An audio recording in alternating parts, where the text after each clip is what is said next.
Hello student, new career institute में आप सभी का स्वागत है। आज हम पढ़ेंगे sexual reproduction in flowering plant का लेक्चर नंबर 7, ठीक, जिसमें हम पढ़ेंगे एम्ब्रियो एंड सीड के बारे में। एम्ब्रियो एंड सीड से जितने भी इम्पोर्टेंट क्वेश्चन बनते हैं उन सभी को पॉइंट वाइज करके लिखेंगे, ठीक। तो सभी लोग नोट्स को प्रॉपर बनाएं। जितने भी पॉइंट लिखवाए जाएंगे वो सभी इम्पोर्टेंट पॉइंट है, ठीक। पहले हम एम्ब्रियो के बारे में जानेंगे, ठीक। एम्ब्रियो से जितने भी इम्पोर्टेंट पॉइंट है उन सभी के बारे में पढ़ेंगे, ठीक।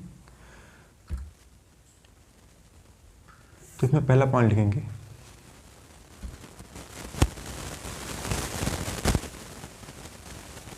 Embryo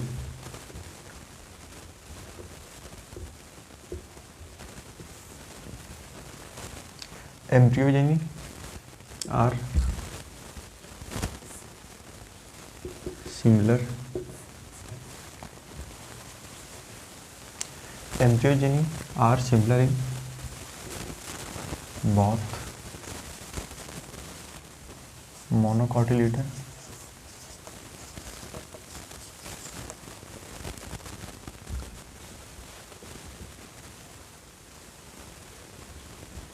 and dicotyledon.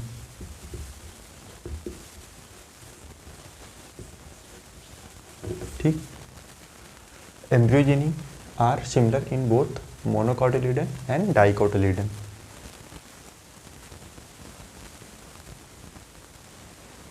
मतलब एम्ब्रियोजेनी मोनोकोटिलीडन में एंड डाइकोटिलीडन में समान होता है, ठीक। इसके बाद अगला पॉइंट इसमें लिखेंगे the zygote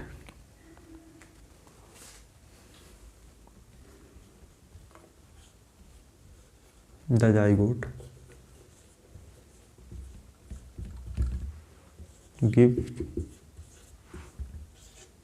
rise to the zygote gives rise to the proembryo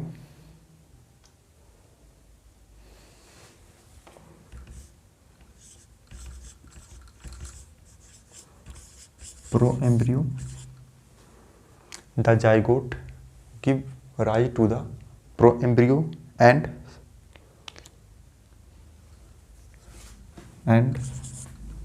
subsequently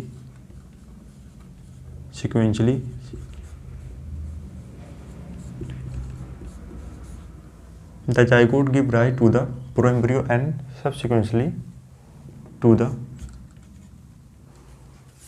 subsequently to the globular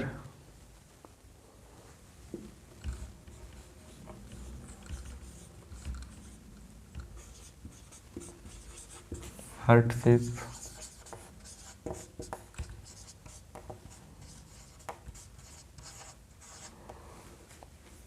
subsequently to the globular heart shape and mature embryo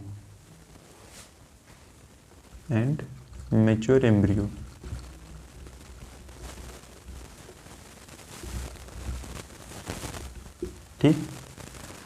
इसका मतलब यह है कि जाइगोट प्रोएम्ब्रियो के रूप में वृद्धि करता है, ठीक। इसके बाद इसके ही समान या इसके ही सापेक्ष या globular heart shape and mature embryo के रूप में वृद्धि करता है, ठीक। इसके बाद अगला पॉइंट इसमें लिखेंगे कि embryo of डाइकोटिलीडन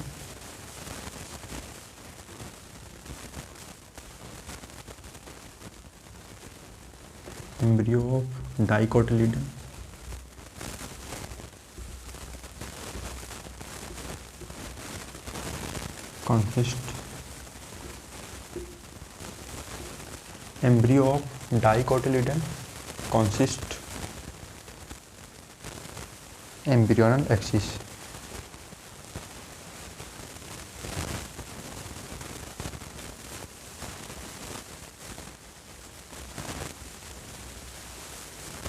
embryo of dicotyledon consist embryonal axis and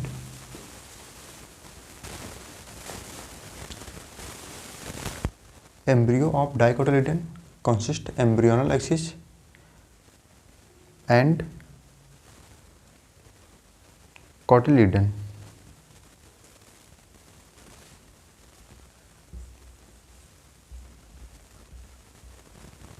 ठीक, सभी लोग इतना नोट करेंगे, उसके बाद इसके आगे लिखेंगे। ठीक,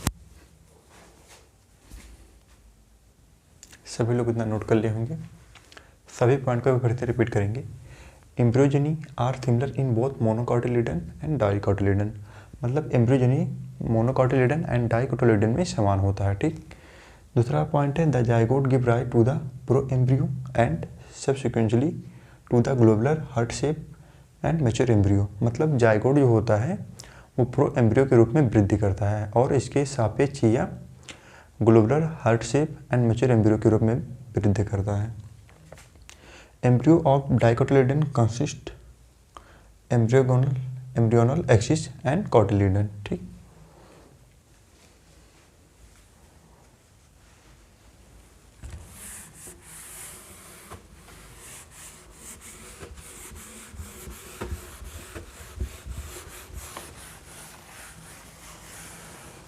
इसके बाद अगला पॉइंट लिखेंगे। एम्ब्रियोनल एक्सिस का वह पोर्शन जो कोटिलिडन के ऊपर होता है। ठीक, इसे ऐसे लिखेंगे।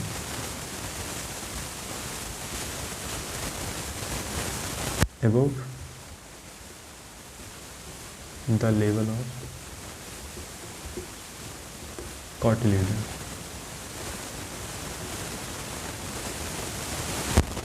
above the level of cotyledon is the epicotyle, in the epicotyle। ठीक, मतलब एम्ब्रियोनल एक्सिस का पोर्शन जो लेवल ऑफ कोटिलिडन, जो कोटिलिडन के ऊपर होता है। ठीक, उसे एपिकोटाइल कहते हैं। उसके बाद अगला पॉइंट लिखेंगे below the level of cotyledon,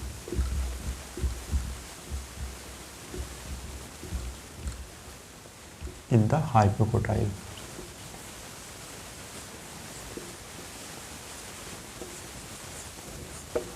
मतलब जो पार्ट कोटिलिडन के नीचे स्थित होता है उसे हाइपोकोटाइल कहते हैं। ठीक, above the level of cotyledon in the epicotyl. Epicotyl जो होता है वह टर्मिनेट होता है या टर्मिनेट होता है प्लूमियल के साथ। ठीक, जबकि जो नीचे वाला पार्ट होता है जिसे हाइपोकोटाइल कहते हैं यह टर्मिनेट होता है रूट टिप के द्वारा। ठीक, रूट टिप जो होता है वह कवर्ड होता है रूट कैप के द्वारा। इसके बाद अगला पॉइंट इसमें लिखेंगे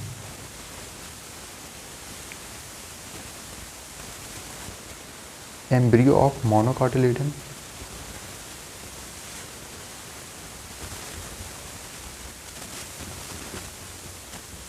embryo मोनोकॉटिलिडन, embryo of monocotyledon consist embryo of monocotyledon consist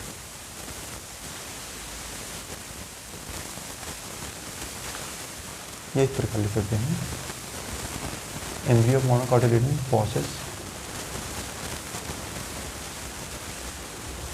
only one cotyledon।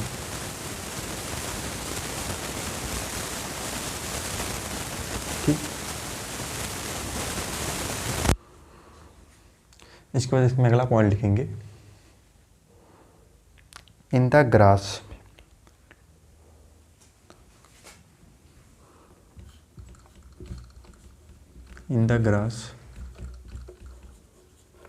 Family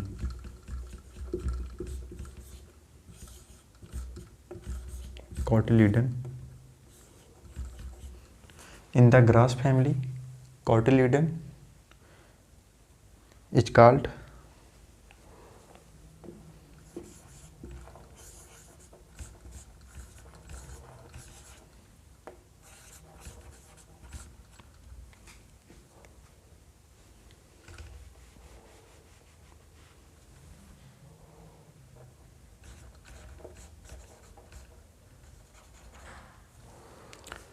in the grass family cotyledon is called scutellum. ठीक, इसके बाद इसमें अगला पॉइंट लिखेंगे कि the embryonal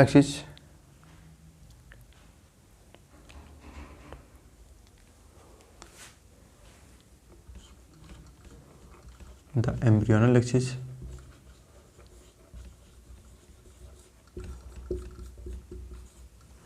the embryonal axis and has the radical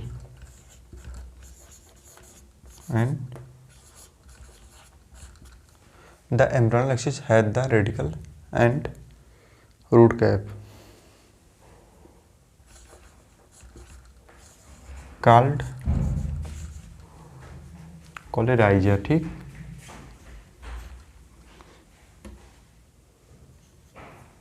the embryonal axis has the radicle and root cap called कोलेराइजा।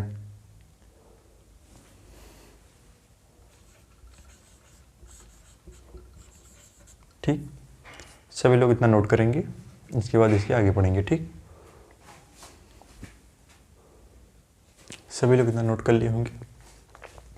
सभी point को फिर से रिपीट करेंगे। Above the level of cotyledon in the epicotyl, मतलब एम्ब्रियोनल एक्सिस का वह portion जो cotyledon के ऊपर स्थित होता है उसे एपिकोटाइल कहते हैं, और जो नीचे स्थित होता है उसे हाइपोकोटाइल कहते हैं। ठीक, एपिकोटाइल जो होता है टर्मिनेट होता है, एपिकोटाइल टर्मिनेट होता है प्लूम्यूल के साथ, जबकि हाइपोकोटाइल टर्मिनेट होता है रूट टिप के द्वारा, जिसे रूट कैप भी कहते हैं। मतलब रूट टिप कवर्ड होता है रूट कैप के द्वारा। Embryo of monocotyledon possess only one cotyledon. ठीक, मोनोकोटिलिडन में मतलब मोनोकोटिलिडन एम्ब्रियो में केवल एक कोटिलिडन होता है। In the grass family cotyledon is called scutellum. ठीक, the embryonal axis has the radicle and root cap called coleorhiza. ठीक, इसके बाद इसके आगे पढ़ेंगे सीड के बारे में।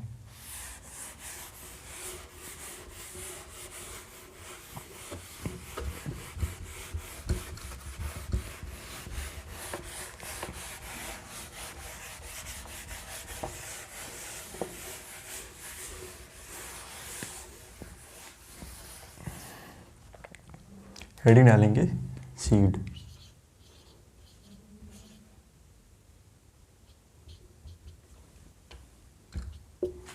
ठीक,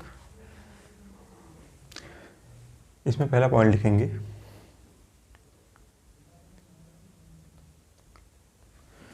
सीड जो होता है वो एंजियोस्पर्म का फाइनल प्रोडक्ट होता है। ठीक, सीड जो होता है वो फ्रूट के अंदर ही पाया जाता है। इसमें पहला पॉइंट लिखेंगे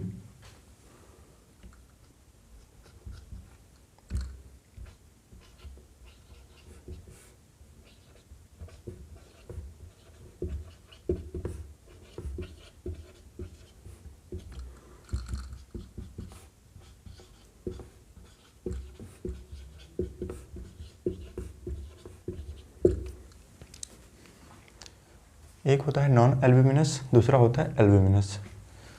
नॉन एल्ब्यूमिनस के एग्जाम्पल होते हैं पी एंड ग्राउंडनट।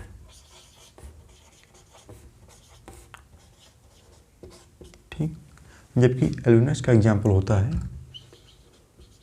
कैस्टर, मेज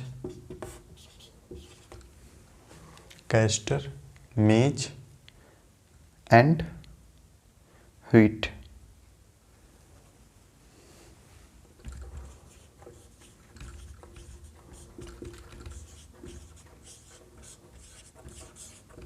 ठीक, उसके बाद इसमें अगला पॉइंट लिखेंगे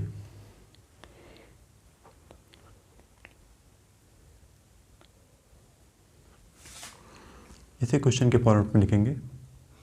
सभी लोग इसका आंसर बताएंगे।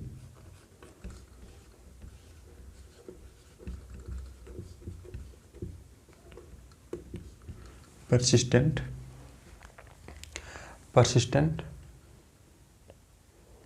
nucleus in the seed.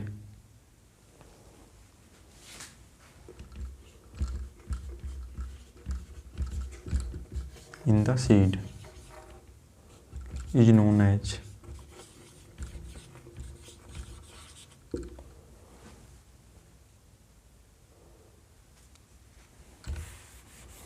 in the seed is known as। सभी लोग इसका आंसर बताएंगे।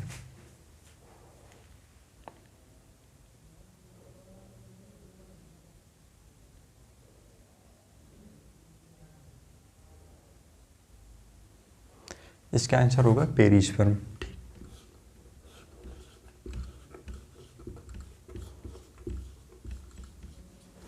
यहाँ न्यूक्लियस की जगह न्यूसेलस होगा। ठीक, न्यूसेलस। ये फिर से क्वेश्चन को रिपीट कर देते हैं। क्वेश्चन है कि persistent nucellus in the seed is known as. इसका आंसर होगा पेरिस्पर्म। ठीक, इसका दूसरा क्वेश्चन लिखेंगे, पेरिस्पर्म डिफर फ्रॉम एंडोस्पर्म। दूसरा क्वेश्चन है, perisperm differ from endosperm in. सभी लोग इसका आंसर बताएंगे।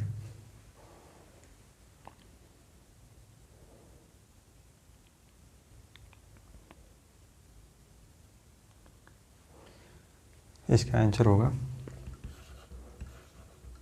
Being a diploid tissue.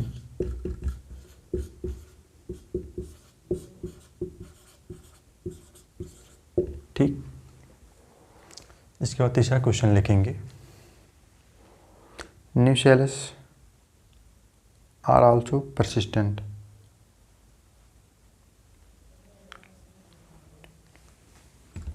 तीसरा क्वेश्चन है, न्यूसेलस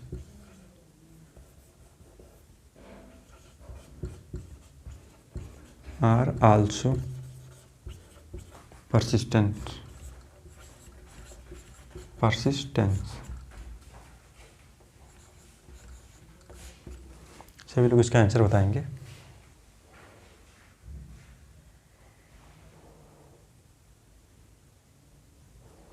इसका आंसर होगा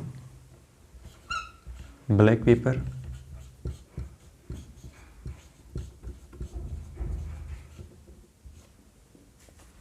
एंड बीट। ब्लैक पेपर का मतलब होता है काली मिर्च। ठीक,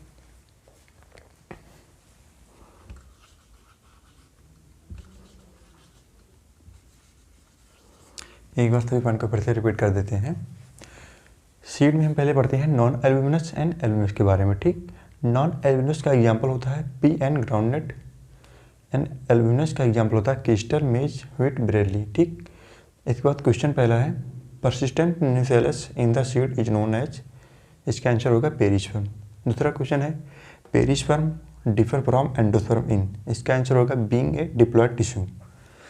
तीसरा क्वेश्चन है, न्यूसेलस आर आल्सो परसिस्टेंट। इसका आंसर होगा black pepper and beet. Black pepper का मतलब होता है काली मिर्च। ठीक, सभी लोग इतना नोट करेंगे, इसके बाद इसके आगे पढ़ेंगे। ठीक, सभी लोग इतना नोट कर लेंगे।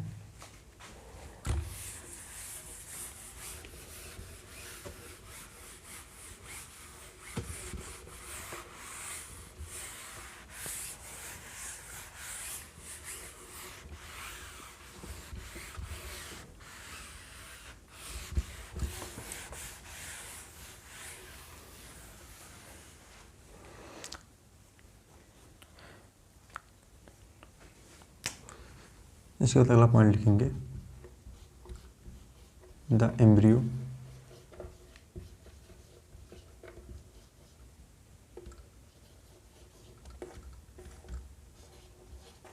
may be enter the embryo may be enter a state of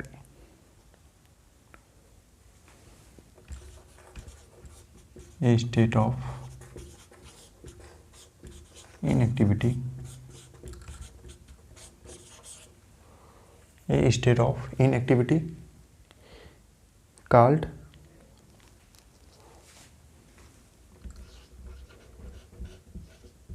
dormancy. Dormancy का मतलब होता है प्रसुप्ति अवस्था, ठीक।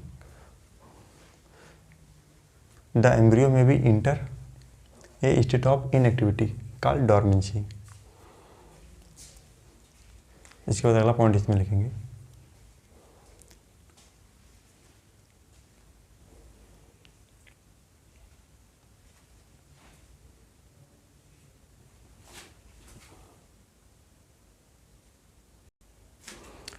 इसका मतलब होता है कि जब एम्ब्रियो की मतलब जब टेम्परेचर या मॉइस्चर का सही समय नहीं होता है तो यह एम्ब्रियो डॉर्मेंसी मतलब प्रसुप्ति अवस्था में चला जाता है, और जब फेवरेबल कंडीशन आता है तो यह पुनः डेवलप करता है, ठीक। इसके बाद अगला पॉइंट लिखेंगे, ovary ovules, ovary and ovules. Ovary develop करता है फ्रूट में एंड ओव्यूल्स सीड में डेवलप करता है, ठीक। Ovary develop into the fruit and ovules develop in seed.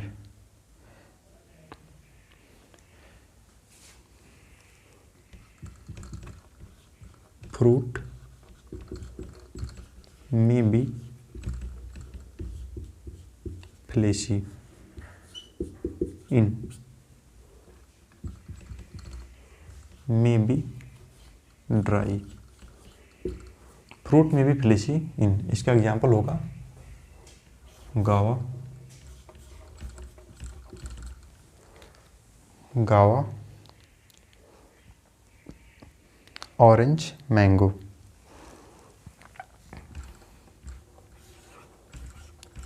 Orange, mango, ठीक। और फ्रूट में भी ड्राई, इसका एग्जाम्पल होगा ग्राउंडनट, मस्टर्ड।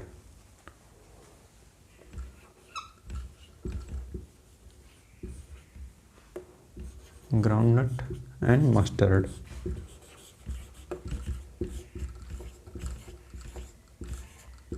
ठीक।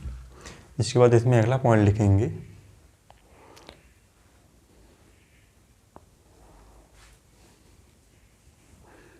पहले सभी लोग इतना नोट करेंगे, एक बार फिर से उसको रिपीट कर देते हैं। The embryo may be enter a state of inactivity called dormancy.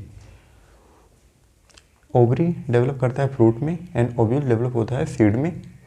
Fruit में भी फ्लेशीन, इसका एग्जाम्पल होगा गावा, ऑरेंज एंड मैंगो। फ्रूट में भी ड्राई, इसका एग्जाम्पल होगा ग्राउंडनट एंड मस्टर्ड, ठीक। सभी लोग इतना नोट करेंगे। इसके बाद इसके आगे अगला पॉइंट लिखेंगे।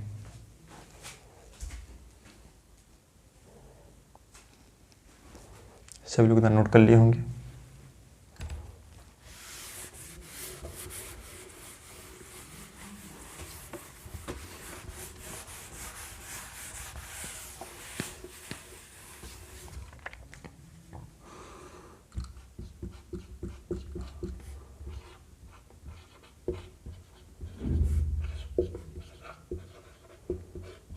फाल्स फ्रूट,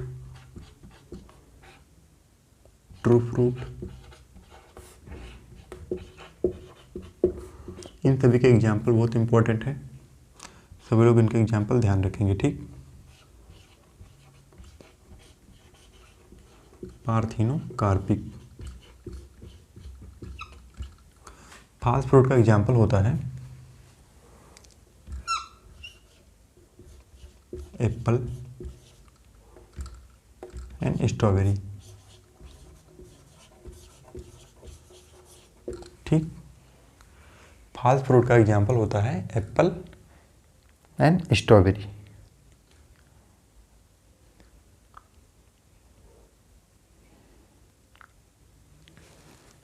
और जो तीसरा एग्जाम्पल होता है कैशू। ठीक, strawberry and cashew. True fruit का एग्जाम्पल होता है मैंगो,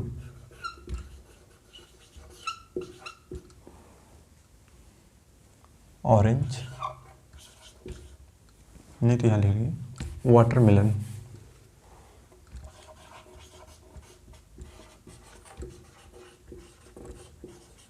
ठीक, ट्रू फ्रूट का एग्जाम्पल होता है mango, watermelon and grapes.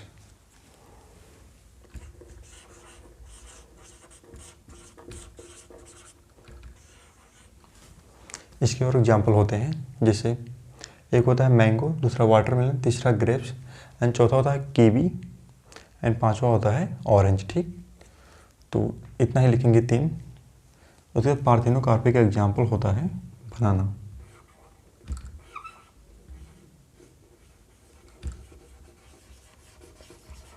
Parthenocarpic का मतलब होता है कि विदाउट फर्टिलाइजेशन, बिना फर्टिलाइजेशन के फल का आना। ठीक, इसका एग्जाम्पल होता है बनाना। ये सभी एग्जाम्पल बहुत इंपॉर्टेंट हैं। तो आज का लेक्चर यहीं पर समाप्त होता है। सभी लोग ध्यान से पढ़ें। जितना भी आज पढ़ाया गया है, यदि आप इतना पढ़ लेते हैं तो इससे बाहर कोई भी क्वेश्चन नहीं आएगा। ठीक, तो मिलते हैं अगले लेक्चर में। थैंक्स।